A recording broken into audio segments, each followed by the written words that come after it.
as várias forças em cena se uniram contra Victoriano Huerta. E dessa união surgiram algumas lideranças e alguns movimentos que tiveram uma importância particular nesse momento do ano de 1913, 1914, os anos que se seguiram no curso da Revolução Mexicana, e eu quero destacá-las aqui. A primeira delas, provavelmente vocês conhecem, porque é uma das figuras mais populares da Revolução Mexicana, Pancho Villa, um nome, enfim, um nome de guerra que ele assume, né? Francisco Pancho Villa, um nome de guerra que esse homem chamado Doroteo Arango, originário do estado de Chihuahua, é o nome que ele assume para compor um pequeno exército que vai receber o nome de Divisão do Norte. Então, mais uma vez, um estado do norte do México, o estado de Chihuahua, dessa vez como base, mas o movimento se alastra e ultrapassa as fronteiras de Chihuahua. E aqui está a figura de Pancho Villa como uma liderança montada a cavalo, que vai congregando outros cavaleiros, e aí um exército que envolve todo tipo de gente e que chega a reunir cerca de 50 mil pessoas. Então, um exército enorme, a Divisão do Norte, que tem também uma postura de confronto ao Victoriano Huerta. Aliás, Pancho Villa havia sido preso quando Victoriano Huerta agia no norte do México a mando de Francisco Madero. Então, Pancho Villa também tinha uma questão pessoal com esse Victoriano Huerta, mas ele sai da prisão e conclama essa gente pobre, sobretudo, do norte do México, a pegarem armas contra o Victoriano Huerta. O que havia em termos de horizonte político, horizonte de expectativas por parte dos homens que integraram a chamada Divisão do Norte? É muito interessante porque o Pancho Villa também faz parte daquilo que os historiadores chamam de uma vertente camponesa da Revolução Mexicana. Também ele representava uma vertente camponesa da Revolução Mexicana. Entretanto, de camponeses que não eram exatamente camponeses ou que certamente não eram camponeses da mesma maneira que eram Emiliano Zapata, a sua gente e os seus soldados. Por que não? Porque o norte do México era muito diferente do centro e do sul do México.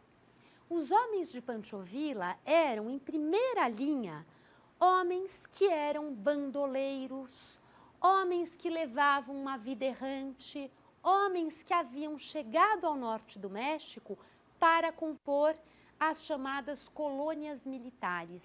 As colônias militares foram uma estratégia do México no final do século XIX para definir uma linha de fronteira em relação aos Estados Unidos e, ao mesmo tempo, para conter os ataques dos índios apaches.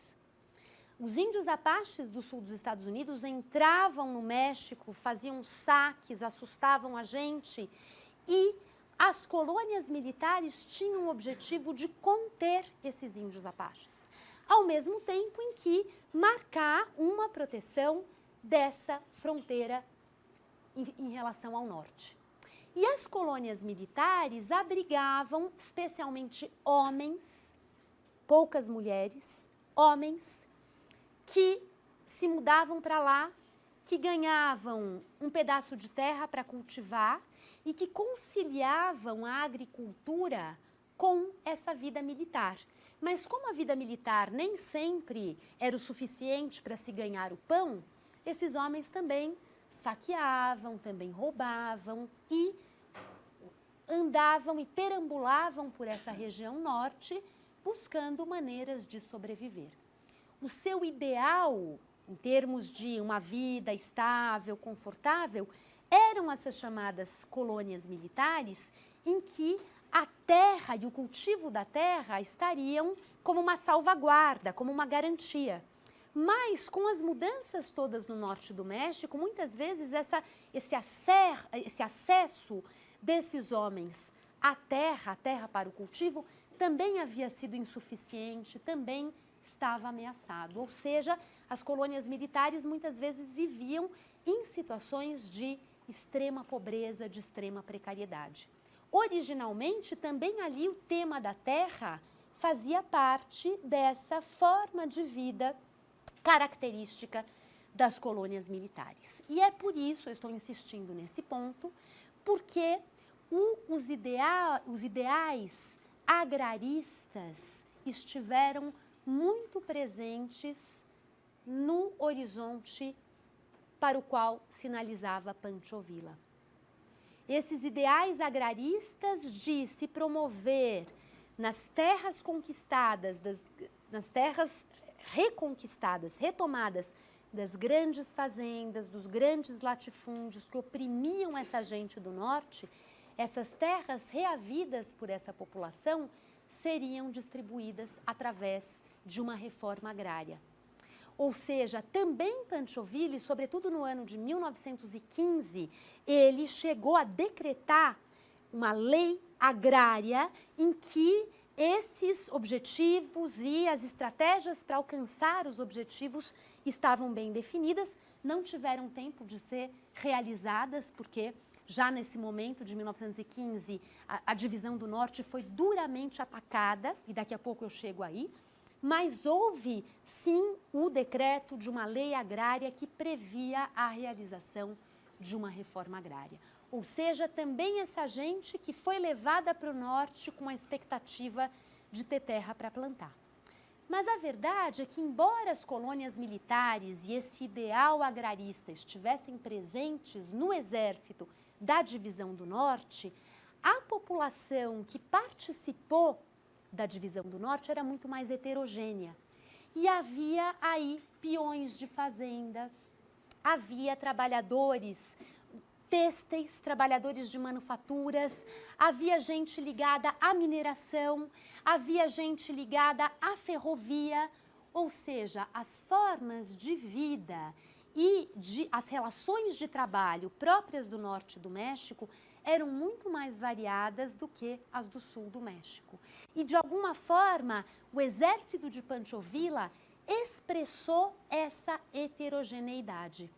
E expressou também a violência, a dificuldade de disciplinarizar esses soldados, a dificuldade de convencer esses soldados sobre o que é que estava em jogo.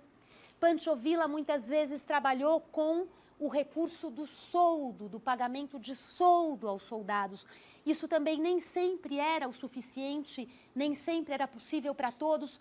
Esses soldados muitas vezes viveram do saque durante a Revolução e a constituição de um exército revolucionário serviu também como uma arma poderosíssima para soldados bem armados invadirem fazendas, saquearem os bens, estuprarem mulheres e assim por diante. Tratava-se de um exército bastante indisciplinado, heterogêneo do ponto de vista das expectativas, e essa marca da violência, da maneira de lutar, em que havia os ideais, mas havia muito, ao mesmo tempo, muito dessas práticas de bandoleiros que já existiam na região e que foram potencializadas agora nesse contexto de revolução, tudo isso está em volta dessa presença de Pancho Villa e da divisão do norte na Revolução Mexicana. Eu queria acrescentar que Pancho Villa era também essa figura carismática de um homem montado a cavalo, com uma capacidade enorme para liderar, para convencer, para encantar, enfim, um líder nato para essa população dispersa, pobre do norte do México, e essa figura carismática justamente encantou também empresas de cinematografia de Hollywood, e foram enviados fotógrafos para registrar muitas fotografias de Pancho Villa. essa figura foi até de alguma forma reconstruída por esses fotógrafos e diretores de cinema que viam ali, enfim, uma possibilidade de bons temas, de bons enredos, mas a figura, para se tornar uma grande personagem, merecia certos retoques, e é daí também que nasce o uniforme clássico do Pancho Villa, que vocês vão ver mais adiante nas fotografias, mas é um uniforme, uma maneira de se vestir um pouco mais aguerrida, um pouco mais elegante, toda uma composição da personagem que também dialoga com a presença desses fotógrafos e depois um filme realmente acaba sendo gravado em meio a esse processo, né? Também tem textos interessantes, aqui vou destacar um do Carlos Alberto Sampaio Barbosa, que é professor de História da América na Unesp de Assis, e que tem um livro publicado muito bacana sobre as fotografias da Revolução Mexicana, e ele também mostra o que significava fazer cinema nesse período, né? Quer dizer, início do século XX, o cinema ainda muito preliminar, o cinema como uma indústria, como uma operação técnica ainda sendo elaborada, acertada. Então, como as fotografias também eram importantes para a confecção dos filmes, né? E como cenas de filmes muitas vezes adivinham de fotografias. As colônias militares muitas vezes se encontravam em regiões que sequer eram tão propícias à grande produção agrícola. As colônias militares não necessariamente foram vítimas de uma expansão dos latifúndios, isso aconteceu eventualmente. Mas o que é certo é que essa população do norte sofreu sim com o crescimento dos latifúndios, com a existência de vocês vão ver, vocês viram já, quem fez o curso sobre o século XIX, um quadro que mostrava um casal de fazendeiros tomando café, os Terraça, no pátio da sua fazenda no norte do México, que era um caso típico de um fazendeiro que era praticamente dono do seu estado, que tinha extensões de terra a se perder de vista, que tinha um poder político extraordinário, um poder enorme sobre os peões da sua fazenda. Então, essa situação de fazendeiros com extensos latifúndios e com um poder político e um poder social sobre a população local muito grandes, isso tudo se intensifica com o porfiriato e com esse enriquecimento da região. O porfiriato dá a esses fazendeiros grandes oportunidades de enriquecimento, porque a ferrovia permite escoar a mercadoria mais rapidamente, porque havia mercados estrangeiros abertos a essa produção. Então, de fato, acontece aí sim um momento em que há uma elite poderosíssima e essa população muito à mercê dessas relações de trabalho, tá? Mas não é que os latifúndios tenham surgido aí, porque, claro, toda a história do México, desde a colonização, favoreceu a composição de grandes propriedades rurais. O que acontece é que o porfiriato, então, ele desequilibra um pouco a balança na medida em que o norte é a região mais afetada por essa modernização em curso, por conta da ferrovia, da proximidade com os Estados Unidos, da mineração, das fábricas têxteis. A produção têxtil do México estava sobretudo no norte, tá? E quem foi obstáculo para isso? Por exemplo, os índios Yaquis, no estado de Sonora. Os índios Yaquis eram índios não camponeses, não voltados realmente a essa estrutura de pueblos e de uma cultura camponesa como os índios do Centro-Sul, e que ofereceram sempre uma grande resistência ao porfiriato. Lá pelas tantas eles foram confrontados, exterminados, os que sobraram foram transplantados para outra região do país, ou seja, havia uma presença do Estado abrindo caminho para que esses poderes econômicos pudessem se constituir, tá? E a população ia sendo tirada do caminho. Bom, então, o Pancho Villa e a sua divisão do Norte constituem uma força importante que emerge nesse momento de organização do movimento revolucionário de forma geral contra o Victoriano Huerta. Quer dizer, a revolução que quis terminar com o Madero no final de 1911, com Victoriano Huerta no poder, ela volta realmente com toda a legitimidade. Existe, de novo, um homem leal a Porfírio Dias no poder, ele constitui uma ameaça e todos estão, de novo, então, prontos a mergulhar na Revolução. No norte, então, Pancho Villa, e, por outro lado, também no norte, no estado de Coahuila, o mesmo estado, acho que eu escrevi aqui em algum lugar, o mesmo estado natal de Francisco Madero, emerge uma outra grande liderança, mas com um perfil próximo ao de Francisco Madero, ou seja, também se tratava de um grande fazendeiro, de um homem pertencente a uma família tradicional, prestigiada do estado de Coahuila e que, inclusive, nesse momento, era o governador do estado. Esse homem se chamava Venustiano Carranza. E o Venustiano Carranza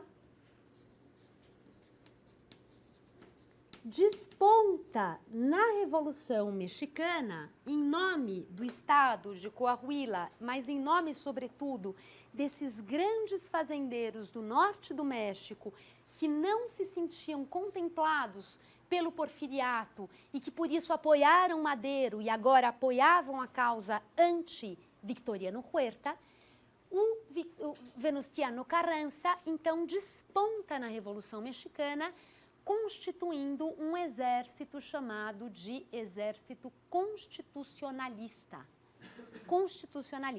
O próprio nome Exército Constitucionalista já indicava um pouco desse horizonte político do Carranza, que era também o de se redigir uma nova Constituição para o México, o de se restabelecer a normalidade institucional no país, ou seja, de alguma forma pegar em armas para poder se restabelecer a República e as instituições republicanas no país. Então, o Carranza cria esse exército constitucionalista e também vai lutar por um espaço, ao mesmo tempo, contra o Huerta, mas também em relação aos seus aliados naquele momento. Então, vejam que interessante, porque é uma revolução que tem vários líderes, que tem vários chefes. E, ao mesmo tempo em que eles, em certos momentos, partilham objetivos comuns, eles também disputam a liderança. E o Carranza, então, com esse exército constitucionalista, vai ganhando uma certa projeção e é ele ajudado por um homem, uma grande liderança do estado de Sonora, também um estado do norte, e alguém que teve um papel de destaque no âmbito militar durante a Revolução Mexicana. O nome dele, Álvaro Obregón. Álvaro Obregón, que nesse momento é aliado de Carranza. Depois os dois vão disputar também o poder. Mas o Álvaro Obregón, que aliado a Carranza, consegue fortalecer esse exército constitucionalista e esse exército acaba sendo o grande responsável pela deposição de Victoriano Huerta em 14 de agosto de 1914.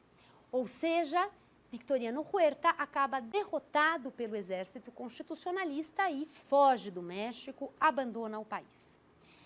A partir, portanto, de meados de 1914, já não existe um inimigo comum.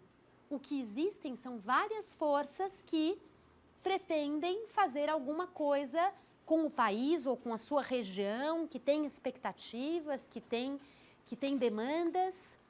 E para resolver esse cenário completamente em aberto, realiza-se no mês de outubro, entre outubro e novembro do mesmo ano de 1914, uma convenção que reuniria as principais lideranças presentes nesse curso da Revolução na cidade de Águas Calientes.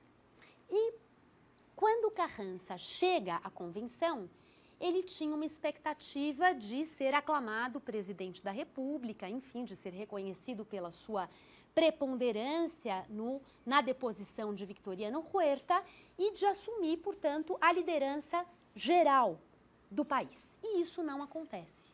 Ele é confrontado por Pancho Villa, ele é confrontado pelos zapatistas e acaba sendo nomeado a presidente da República uma outra liderança do norte do país, um homem chamado Eulálio Gutiérrez, mas que, enfim, não tinha a importância que esses outros líderes tinham nesse momento. Era apenas uma solução ali para se conseguir estabelecer um mínimo de consenso e de articulação nesse cenário. Mas a autoridade de Eulálio Gutiérrez não queria dizer muito e o resultado, portanto, da convenção não era um resultado para valer, não era um resultado sólido. E essas forças saem de Aguascalientes, saem dessa reunião convencionista também um pouco como chegaram, ou seja, cada uma lutando por si, pelos seus interesses, pelos seus objetivos.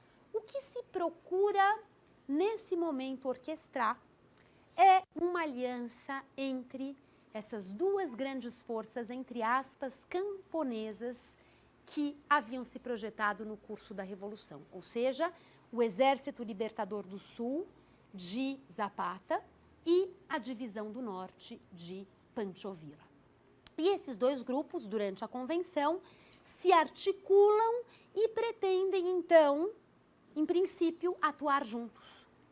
E é por isso que Pancho Villa e Francisco Zapata se encontram pouco tempo depois às portas da Cidade do México e juntos Pancho Villa e Zapata entram triunfalmente na Cidade do México, se dirigem ao Palácio Nacional, sentam-se na cadeira presidencial, são feitas fotografias desse momento em que os camponeses chegaram ao poder, entraram na capital, entraram no Palácio de Governo, entraram na sala presidencial e o que eles fizeram depois disso? Saíram, voltaram para suas regiões e o poder lhes escapou. E a Cidade do México ficou de novo vaga, livre, para que outra liderança, outra figura pudesse realmente assumir aquele poder central e em nome dele, governar todo o país.